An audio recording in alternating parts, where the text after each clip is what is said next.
Astaghfirullah. Assalamualaikum warahmatullahi wabarakatuh. Alhamdulillah wassalatu wassalamu ala Rasulillah wa ala alihi wa sahbihi wa mawalah wa la hawla wa la quwata illa billahi wa ba'du. Alhamdulillah, segala puja dan puji hanya milik Allah subhanahu wa ta'ala. Salawat dan salam kita hadiahkan kepada Rasul kita Muhammad sallallahu alaihi wasallam. Di pagi hari ini alhamdulillah kita kembali bisa duduk bermajlis ilmu walaupun lewat streaming media Jabal Uhud. Kita kembali membahas Al-Qasas wal Quran, kisah-kisah dan ayat-ayat Al-Quran. Ma'asyiral muslimin yang dimuliakan Allah subhanahu wa ta'ala, kita tahu bahwa masing-masing para nabi itu diberikan mukjizat oleh Allah subhanahu wa ta'ala. Dan sering saya katakan bahwa keanehan di permukaan bumi itu ada 3 macam. Pertama mukjizat, dan itu khusus para nabi dan rasul. Yang kedua karamah, dan itu khusus pada wali-wali Allah. Kemudian yang ketiga sihir, dan itu yang dipelajari oleh para dukun dan yang semacamnya. Semua para nabi diberikan oleh Allah Azza wa Jal mukjizat. Nabi Musa alaihi salatu wassalam diberikan tongkat dan tangan yang bercahaya. Nabi Isa juga sama diberikan mukjizat mampu mengobati berbagai macam penyakit, termasuk juga Nabi sallallahu alaihi wa ala alihi wasallam.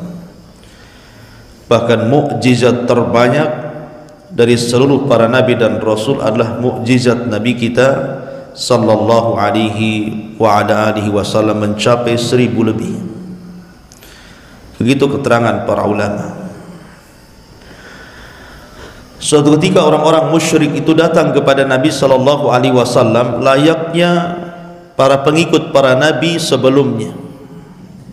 Mereka meminta bukti atas kenabiannya,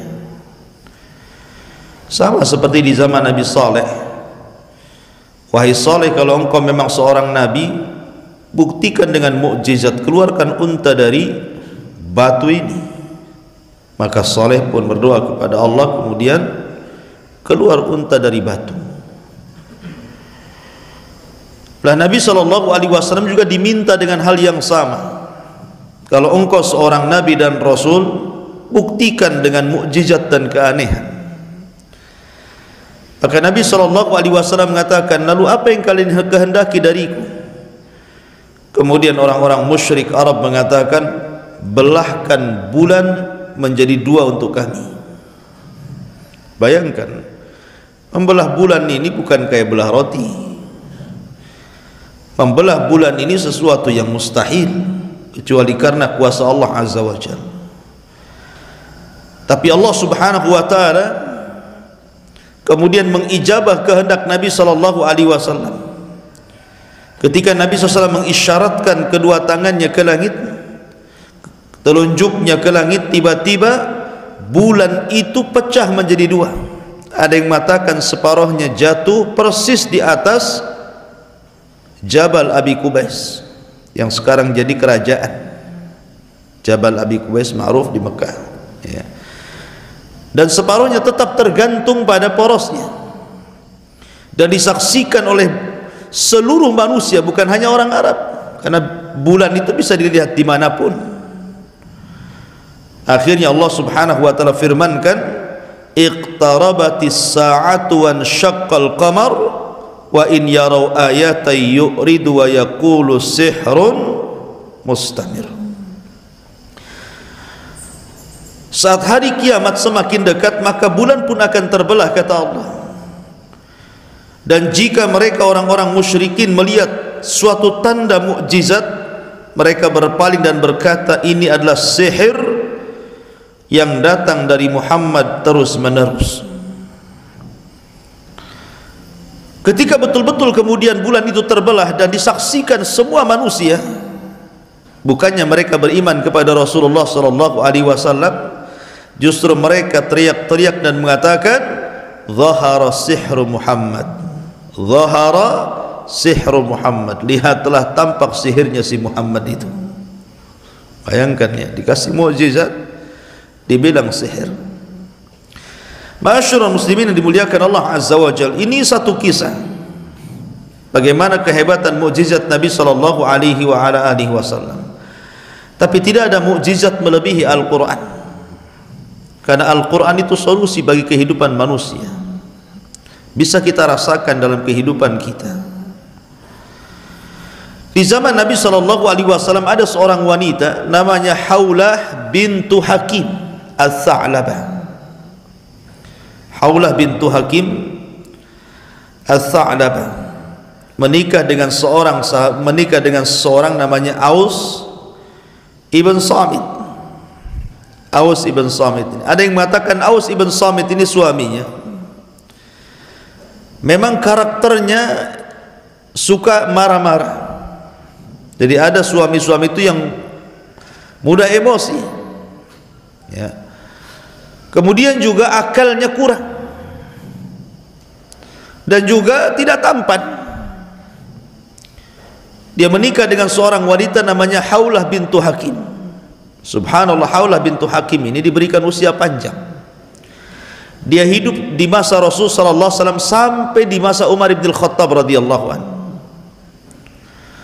Jadi ketika Umar bin Khattab radhiyallahu anhu menjadi Amirul Mukminin, menjadi khalifah kedua setelah Abu Bakar Siddiq radhiyallahu anhu, Umar bin Khattab ini berjalan bersama pembantunya melihat-lihat pasar.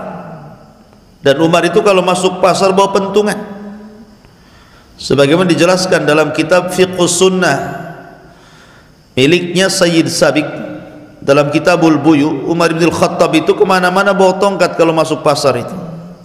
Nampak ada orang curang dagang saja dipukul, kayak polisi India pukul gitu. Pokoknya kalau ada yang curang langsung dipukul.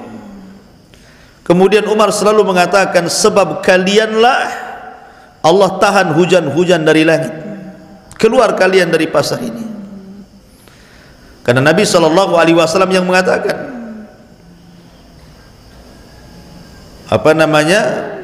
kalau seandainya mereka itu sudah mengurangi takaran dan timbangan, illa ukhidu bis-sinin, kecuali mereka akan ditimpakan pacaklik yang berkepanjangan. Makanya Umar selalu mengatakan, keluarlah kalian gara-gara kalian pacaklik ini turun. Sambil dipentung suruh keluar dari pasar. Lah ketika Umar suatu ketika jalan-jalan bersama pembantunya, rupanya dia dikejutkan dengan seorang nenek tua. Sudah tua nenek ini, tiba-tiba memanggil, ya Umair, ya Umair katanya. Bukan Umar, Umair, ya, menggunakan isim tasghir. Ya Umair, ini nama pengecilan namanya. Sama dengan Sulaiman. Sulaiman itu Salman kecil. Kalau Salman itu besar, kalau Salman kecil disebut Sulaiman. Umar, Umair. Ya Umair, ya Umair gitu. Dulu engkau masih kecil, suka berada di pasar Ukat. Kemudian kau jadi remaja, sekarang jadi Amirul Mukminin, sombong ya. Bahasa kita yang seperti itu loh. Ya. Pakai bahasa saya, bukan bahasa perempuan ini. Oh, sekarang sudah sombong ya katanya. Maka Umar bin Khattab radhiyallahu anhu menatap wanita itu. Dilihatnya wanita itu. Tiba-tiba wanita ini mengatakan, "Fattaqillah ya Umar." Bertakwalah kau kepada Allah Subhanahu wa taala.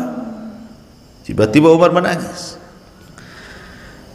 Terus wanita ini menasihati Umar bin Khattab sampai khadimnya ini, apa namanya, bodyguardnya, mengatakan, uskuti ya fulana, diamlah wahai fulana, kau sudah membuat Umar bin Khattab menangis. Maka Umar mengatakan, diam kamu, biarkan wanita ini bicara, kamu tahu enggak siapa dia? Kata pembantunya, saya tidak tahu siapa dia. Kata Umar bin Khattab, dialah Haulah bin Hakim, dialah Haulah bin Hakim. Haulah bin Hakim itulah yang suka mencarikan jodoh Nabi. Dia yang datang kepada Abu Bakar Siddiq radhiyallahu anhu meminta Aisyah untuk menikah dengan Nabi. Haulah bintu Hakim ini. Bahasa kitanya apa? Kalau tukang cari jodoh itu. Ya. Jadi akhirnya kemudian kisah yang menarik adalah Haulah bintu Hakim ketika menikah dengan Aus ibn Samit. Lah Aus ibn Samit ini temperamen orangnya, mudah emosi karena memang akalnya agak kurang dan tidak tampan orangnya. Tetapi subhanallah, memang perjodohan di zaman itu seperti itu. Orang Arab kan biasa main jodoh-jodohkan kan. Awalnya tidak cinta, lama-lama cinta kan gitu ya. Karena cinta itu kuasa Allah, bukan kuasa kita. Awalnya benci jadi cinta ya. Akhirnya lama-lama Haulah juga suka dengan suaminya. Dari pernikahan itulah akhirnya banyak keluar keturunannya, anak laki-laki dan perempuannya. Sudah tua, ada kasus. Tiba-tiba kemudian Aus ibn Samit ini marah kepada Haulah bin Hakim dan mengatakan, anti ka dhahri ummi, kamu itu seperti punggung ibuku. Maka Haulah bintu Hakim menangis karena kalimat itu menurut orang jahiliyah kala itu adalah cerai, sama dengan mengatakan saya talak kamu. Datanglah Haulah bintu Hakim kepada Nabi SAW mengadukan perkaranya. Ya Rasulullah, suamiku sudah menceraikan diriku, tolong satukan kembali kami. Tapi Rasul mengatakan, fa kaifa wa qad qil, bagaimana itu sudah dikatakan, bagaimana caranya? Tidak bisa, kau tidak boleh lagi bergaul dengan suamimu. La Haulah bintu Hakim ini terus meminta kepada Rasulullah untuk mencarikan solusi, tapi jawaban Rasul sama. Sampai klimaksnya Haulah bintu Hakim ini sudah menjerit hatinya karena tidak mau dipisahkan dengan suaminya, karena melihat anak-anaknya. Akhirnya suatu ketika Aisyah berada di samping Rasulullah, kemudian juga Haulah bintu Hakim ada di situ dan Rasul juga ada di situ. Tiba-tiba Aisyah radhiyallahu anha tidak mampu mendengar percakapan Haulah dengan Rasulullah, seolah-olah ditulikan, padahal dekat jaraknya. Seolah-olah ngomong apa keduanya itu, nggak dengar saya. Rupanya ketidakdengaran Aisyah radhiyallahu anha di situ. Haulah sedang mengadu kepada Allah Subhanahu wa taala, maka turunlah surah Mujadilah, qad sami Allahu qaulal lati tujadiluka fi zawjiha wa tashtaki ila Allah. Turun surah Mujadilah secara sempurna bercerita tentang Haulah bintu Hakim. Solusi kepada Haulah bintu Hakim bahwa kalimat antika dhahri ummi bukan kalimat cerai menurut Islam, tapi kalimat zihar, yang kalau suami ingin balik kepada si wanita harus bayar kafarah, dan kafarah zihar itu sama dengan kafarah jima di Ramadan. Pertama, memerdekakan budak, gak sanggup puasa 2 bulan berturut-turut, gak sanggup memberi makan 60 fakir miskin, baru boleh kembali dan tidak dianggap cerai. Itu solusi ya. Ma'asyiral muslimin yang dimuliakan Allah Azza wa Jalla. Jadi Al-Quran itu mukjizat, karena Al-Quran itu bukan keputusan, bukan keinginan Rasulullah, tidak. Kalau memang Nabi SAW Al-Quran datang dari Rasul, tentu Rasul sudah berfirman seperti itu kan. Tapi Rasul menunggu sampai kemudian turun wahyu. Sama dengan kasus orang-orang jahiliyah ketika tidak sanggup menghentikan dakwah Nabi SAW dengan berbagai macam cara, dengan keras, dengan lembut, dengan sangat lembut, dengan lembut sekali gitu ya, tidak bisa juga ya, dengan dalil panjang, dalil pendek nggak bisa juga ya, menghentikan dakwah Nabi SAW. Antum tahu dalil panjang, dalil pendek? Kalau mereka datang dengan dalil panjang, kita kasih yang panjang lagi maksudnya dengan pedang. Jadi akhirnya kemudian orang-orang musyrik ini mendengar, di Madinah itu kan banyak orang-orang Yahudi, dan orang-orang Yahudi itu paling paham dengan masalah kenabian. Maka datanglah para pembesar Quraisy, orang-orang musyrik itu ke Madinah yang kala itu disebut Yathrib, menemui tokoh-tokoh Yahudi, menceritakan bahwa di tempat kami di Mekah ada orang ngaku Nabi. Maka orang-orang Yahudi mengatakan, oh ada orang ngaku Nabi ya di tempatmu ya? Iya wahai Yahudi. Gini saja, kau tanya itu yang ngaku Nabi itu 3 soalan. Kalau dia sanggup menjawab, memang dia Nabi. Kalau dia tidak sanggup menjawab, dustakan kenabiannya, karena jawaban ini hanya bisa dijawab oleh para nabi. Nanti saya kasih kunci jawabannya. Kan enak tuh kalau ujian ada kunci jawaban tuh, pasti 100 nilainya, kecuali otaknya error gitu ya. Jadi akhirnya diajari orang Yahudi, tanya kepada orang yang ngaku Nabi di Mekah itu, satu, anak muda yang keliling dunia sampai ujung timur barat, kemudian sampai ujung utara dan selatan, bagaimana kabarnya? Yang kedua, anak-anak muda yang terjerembab dalam goa, kemudian ditidurkan ratusan tahun, bagaimana kondisinya? Kemudian yang ketiga, tanya tentang ruh ya. Ada yang mengatakan pertanyaan yang lain, tanya tentang pertama, kenapa anak itu mirip dengan bapaknya. Dalam riwayat yang lain, tanya sama dia, kenapa anak itu mirip, kalau nggak sama bapaknya sama ibunya. Kalau sama tetangganya curiga ya. Kemudian yang kedua, apa makanan yang dimakan penduduk surga? Pertama kali penduduk surga itu makan apa? Kemudian yang ketiga, tanya tentang ruh ya. Terus apa jawabannya? Kata orang Yahudi ini jawabannya 1, 2, 3, 4. Cocokkan jawabannya dengan dia. Kalau cocok memang dia seorang nabi, kalau tidak cocok dustakan kenabiannya. Oh, orang musyrik senang tuh, punya soalan untuk menguji Nabi SAW. Pulang mereka dari Yathrib menuju Mekah, maka menghadaplah para pembesar itu kepada Nabi SAW dan mengatakan, ya Muhammad, kami memiliki 3 soalan untukmu. Kalau kau jawab dengan benar, kami siap beriman mengikuti agamamu. Tapi kalau kau salah menjawab, berarti kau ini hanya orang yang ngaku-ngaku nabi saja. Kamu ini palsu, nabi palsu ya. Akhirnya kata Nabi, saking senangnya Nabi, dia lupa mengucapkan insya Allah. Jawabannya besok, harusnya kan ghadan insya Allah, kan begitu ya, besok nanti jawabannya insya Allah. Tapi sangat senangnya Rasul melihat orang-orang musyrik yang siap beriman dengan hanya sekedar menjawab pertanyaan mereka. Rasul mengatakan besok jawabannya, dan lupa mengucapkan insya Allah. Bahaya orang yang lupa mengucapkan insya Allah. Kalau antum janji, katakan insya Allah. Besok datang enggak? Insya Allah tak datang.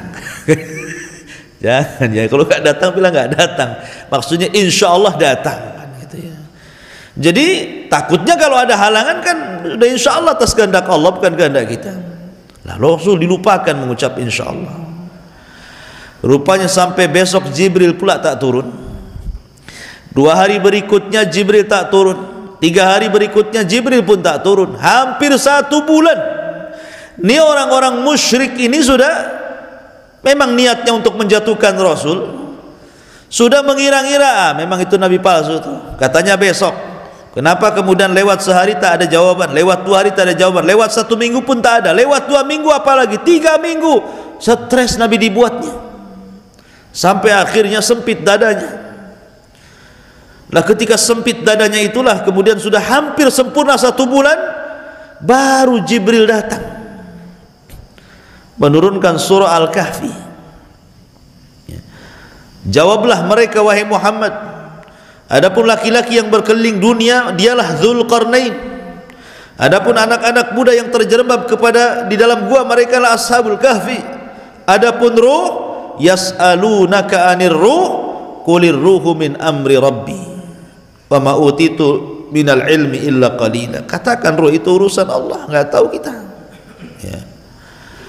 Ya, dalam riwayat bahwa diberikan jawaban tentang pertanyaan yang kedua, kenapa anak mirip dengan bapa dan ibunya. Kemudian katakan kepadanya, itu tergantung siapa yang mendominasi dari air spermanya. Kalau memang bapaknya ya mirip bapaknya, kalau memang ibunya ya mirip ibunya. Kalau 50-50 ya mungkin sebelah bapak sebelah ibu, atas hitam bawah putih gitu ya. Jadi hitam putih. Jadi Masyarul muslimin yang dimuliakan Allah, adapun makanan awal penduduk sorga adalah kabidil hut. Untuk kabidil hut, ya, kabidil hut itu hatinya ikan paus. Itulah makanan pertama penduduk sorga. Dan minuman yang pertama minum jahe. Jangan samakan jahe sini dengan jahe sorga. Abdullah bin Abbas mengatakan persamaan kita di dunia dengan sorga itu hanya nama, bukan hakikat. Ya. Adapun ruh, sekali lagi, yas'alunaka 'anir ruh qulir ruhu min amri rabbi. Maka kemudian Nabi SAW menjawab, dan persis seperti kunci jawaban yang dipegang orang-orang musyrik, tapi tidak mau juga mereka beriman kepada Allah Azza wa Jalla. A'anzartahum am lam tunzirhum la yu'minun. Khatamallahu ala qulubihim wa ala sam'ihim wa ala absarihim ghishawah. Ya, jadi memang sudah terkunci hatinya. Mereka tidak beriman kepada Allah Azza wa Jalla. Masyarul muslimin, itulah diantara kisah-kisah mukjizat Nabi sallallahu alaihi wa ala alihi wasallam. Subhanakal bihamdika asyhadu an la ilaha illa anta astaghfiruka wa atubu ilaik. Allahu ta'ala alam. Assalamualaikum warahmatullahi wabarakatuh.